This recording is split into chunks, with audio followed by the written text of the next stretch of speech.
Set your physics equations on fire. This is just a quick video to help you solve those tricky numerical problems in GCSE and A-level physics. Many students struggle with the longer calculation questions posed by the exam boards, and if you follow these simple steps, then you will maximise your marks on these questions. Now, you might have seen formula triangles, but please don't use them. You get no marks from them in your exam, so come up with better ways. So it's time to set your physics equations on fire. Now, what is FIRA? So F stands for formula. You got to read the question carefully, look for the quantities in the question. Remember to look for units, they'll give you your clues. Then select an equation with just those quantities in it. Now, for some exam boards like the GCSE, near enough all the equations that you're ever going to need are on page 2 of the paper. Obviously, at A-level, you've got your formula booklet, so look in there. Write out the equation, either in words or symbols. Generally, that's your first mark. I stands for insert. So insert your values into the correct places in the equation. Remember, only kilograms needs to keep its SI prefix, so get rid of the rest. The only thing really be careful with is milli, a little m, and mega, a capital M. Then R is rearrange if required. Change the last symbol in your equation to be the subject. Remember to do the same to both sides. So it's divides to move quantities and multiplies to move quantities that are divided, and obviously square roots to get rid of squares. Rarely will you ever have to add or subtract. Alright, if in doubt, write out in full how you're rearranging so you can check each step. Then A is for answer.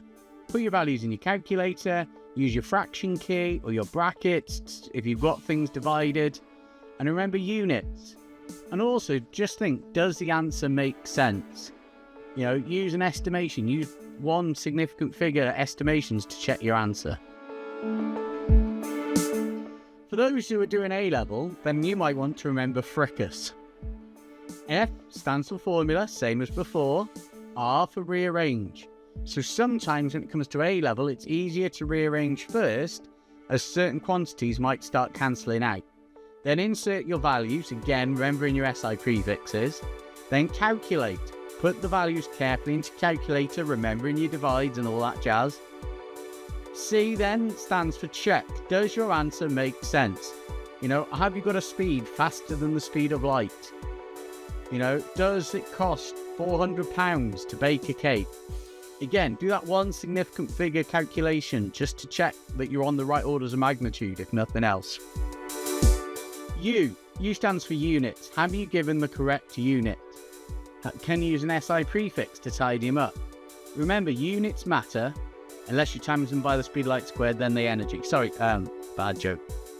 Giving values the correct units is critical. Alright, just ask NASA.